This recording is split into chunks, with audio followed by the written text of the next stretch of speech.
बिस्मिल्लाहिर्रहमानिर्रहीम। अस्सलामुअलैकुम। मैं आप सबको अपने यूट्यूब चैनल एजुकेशनल टिप्स में खुशामदीद कहती हूँ। नाजरीन, आज की वीडियो में मैं आपके साथ शेयर करने जा रही हूँ क्लास 3 की न्यू ऑक्सफोर्ड प्राइमरी साइंस, जो कि अभी न्यू एडिशन आया, 3rd एडिशन। हमने चैप्टर नंबर 12 तक की रीडिंग कर ली थी, लेकिन मैंने आपके साथ चैप्टर नंबर 9 तक एक्सरसाइजेज शेयर की थी। तो आज मैं आपके साथ शेयर करने जा रही हूँ यूनिट नंबर 10 की एक्सरसाइज का सॉल्यूशन। क्योंकि एक्सरसाइज आप लोगों को थोड़ी टफ लगती है, तो इसीलिए मैं आपके साथ एक्सरसाइजेज भी शेयर करती हूँ। चलिए ये देखिए, ये इसकी एक्सरसाइज है यूनिट नंबर 10 की। सबसे पहले है मल्टीपल चॉइस। सबसे पहला क्वेश्चन क्या है? Sound travels through. साउंड कैसे ट्रेवल करती है? सॉलिड में ट्रैवल भी करती है, या लिक्विड में ट्रैवल करती है, एयर में ट्रैवल करती है, या इन तीनों में ट्रैवल करती है? साउंड जो है वो तीनों चीज़ों में, यानी तीनों स्टेट्स में ट्रैवल करती है। तो हमने यहाँ पर टिक कर दिया ऑल दीज पर। अगला question, a drum skin hits gently makes a squash sound, soft sound, hard sound या लाउड साउंड। जब हम ड्रम को बीट करते हैं, ऐसे करके उसके स्टिक्स की मदद से मारते हैं डंडा से उसके ऊपर, ड्रम के ऊपर, तो उससे क्या होता है कि सॉफ्ट साउंड प्रोड्यूस होती है, सख्त साउंड प्रोड्यूस होती है, या कोई ख़ास आवाज़ नहीं प्रोड्यूस होती है, लाउड साउंड प्रोड्यूस होती है। उससे क्या होता है? लाउड साउंड प्रोड्यूस होती है। क्वेश्चन नंबर 3 देखिए, the beautiful colours we sometimes see at sunrise and और सनसेट आर कॉज्ड बाय। जो खूबसूरत से जो है मंजर देखने को मिलता है सनराइज के टाइम और सनसेट के टाइम, वो किसकी वजह से होता है? डस्ट की वजह से। Question number MCQ number 4, how many times does it take for a sunlight to travel 146 million kilometre to reach the earth. Earth तक रीच करने के लिए सन की जो रोशनी है उसको कितना टाइम लगता है? 8 मिनट्स लगते हैं सिर्फ। आगे देखिए, at mid day when the sun is overhead shadows are short. Mid day यानी दिन के दरमियान वाले हिस्से में सूरज जो है उसका जो शेडो है वो छोटा हो जाता है, शॉर्ट हो जाता है। अब हम करेंगे ट्रू फॉल्स। देखिए क्वेश्चन नंबर 2 का पहला true false, sound waves can travel only through water and other liquids. क्या साउंड वेव जो है वो सिर्फ वाटर में और लिक्विड चीज़ों में ट्रेवल करती है? नहीं, ये गलत है, cross. Sound wave travel in only one direction. क्या हमारी जो आवाज़ है वो किसी एक ही डायरेक्शन में ट्रेवल करती है? नहीं, वो हर डायरेक्शन में ट्रेवल करती है। तो ये भी statement cross. You can have sound without anything vibrating. क्या अगर आप किसी भी चीज़ को वाइब्रेट नहीं करते, किसी चीज़ की वाइब्रेशन के बगैर ही जो है वो साउंड प्रोड्यूस हो जाती है? नहीं, बिल्कुल गलत। वाइब्रेशन के बगैर साउंड प्रोड्यूस हो ही नहीं सकती, तो ये फॉल्स है। Very loud sounds can damage hairs या हेयरिंग। क्या हमारी जो है ऊंची आवाज़ से, मतलब ज़्यादा अगर हम ऊंची आवाज़ सुने तो उससे हमारी हेयरिंग यानी सुनने की जो सकत है वो कम हो जाती है या ख़राब हो जाती है? बिल्कुल सही। Less vibration creates louder sound. क्या जो है हल्की सी वाइब्रेशन लाउडर साउंड प्रोड्यूस करती है? कभी नहीं, बिल्कुल। ये स्टेटमेंट गलत है, false. Light rays travel faster than sound waves. क्या लाइट जो है वो साउंड वेव से ज़्यादा तेज चलती है? बिल्कुल सही, दुरुस्त। The sun, the moon and the stars are luminous. क्या ये सारी तीनों चीज़ें ल्यूमरस ऑब्जेक्ट्स में है? True. The brightness of light is called its intensity. क्या जितनी ज़्यादा रोशनी तेज होगी क्या हम उसको इंटेंसिटी कहते हैं? नहीं, फॉल्स।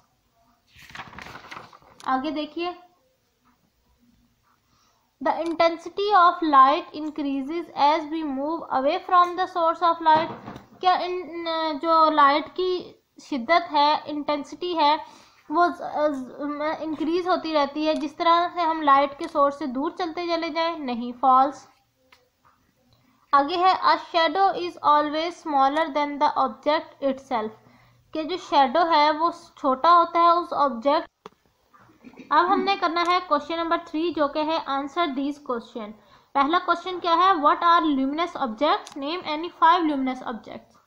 चलिए मैं आपके साथ इनके आंसर शेयर करती हूँ। सबसे पहला क्वेश्चन का आप देख लें answer. Things that give out light are called luminous objects. The sun, stars and some other objects on earth are called luminous. Bulb, fireflies, jellyfish etcetera are luminous objects. यानी ये जो है यहाँ से लेके यहाँ तक एग्जाम्पल्स हैं ल्यूमिनस ऑब्जेक्ट्स की, और ये वाली जो ऊपर वाली एक लाइन है ये इसकी डेफिनेशन है। अब हम क्वेश्चन नंबर 2 की तरफ चलते हैं जो कि है हाउ डज लाइट ट्रेवल, कि लाइट किस तरह से ट्रेवल करती है एक प्लेस से दूसरी प्लेस पर।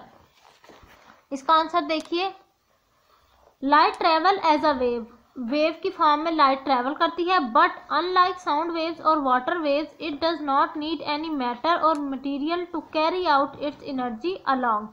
This means light travel through a vacuum. Light जो है वो एक वैक्यूम की फॉर्म में ट्रेवल करती है, की मदद से ट्रेवल करती है, बल्कि वैक्यूम की मदद से।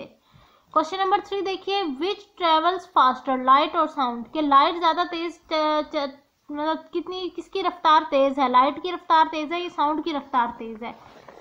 इसका आंसर देखिए, the speed of light as it travels through air और space is much faster than that of sound. It travels at 300 million metres per second. यानी जो है लाइट की स्पीड बहुत ज़्यादा तेज होती है साउंड से, जो उन्होंने स्पीड भी यहाँ ये बता रखी है 300 million metres per second. Question number 4 देख लीजिए, as shadows longer in the morning और at mid day explain why, के मतलब मॉर्निंग में शेडो ज़्यादा हमारा बड़ा होता है या मिड डे में। तो आपने इस चीज़ को बताना है कि कौन सा शेडो लंबा होता है और क्यों होता है, रीज़न भी साथ बतानी है। इसका आंसर देखिए, the shadow is longest in the morning and evening. अब मॉर्निंग और इवनिंग में हमारा जो शेडो है वो सबसे ज़्यादा बड़ा होता है, because the source of light that is sun is far away from earth in the morning and evening. ये रहा आपका जी क्वेश्चन नंबर 4 का आंसर। जो क्वेश्चन नंबर 5 है वो आपने इटसेल्फ खुद सॉल्व करना है, और अगर आपसे सॉल्व हो जाता है तो मुझे कमेंट बॉक्स में बताइए, नहीं होता तो इंशाल्लाह फिर मैं इसकी जो है इसके लिए एक अलग से आपके लिए वीडियो बना दूंगी इस क्वेश्चन पर। क्वेश्चन नंबर 6 देखिए, explain what is meant by transparent, translucent and opaque materials, give one example of each kind. चलिए देखिए, ट्रांसपेरेंट की क्या वो है definition, material like air, water and clear glass are called transparent. जो material, जो चीज़ें बेसिक जो इसकी डेफिनेशन है, अगर आप लिखना चाहें तो लिख सकते हैं कि the material through which light pass easily is called transparent materials. और एग्जांपल में आप लिख सकते हैं एयर, वाटर और ग्लास। अब ट्रांसलूसेंट पर आ जाते हैं। In the translucent materials the light does not pass directly through the material, के लाइट जो है वो डायरेक्टली इजीली पास नहीं करती। इनमें से ट्रांसलूसेंट मटेरियल्स में से कौन से मटेरियल्स इनमें शामिल होते हैं, प्लास्टिक्स और ग्लास। ये ग्लास में से भी जो है इजीली लाइट पास नहीं करती।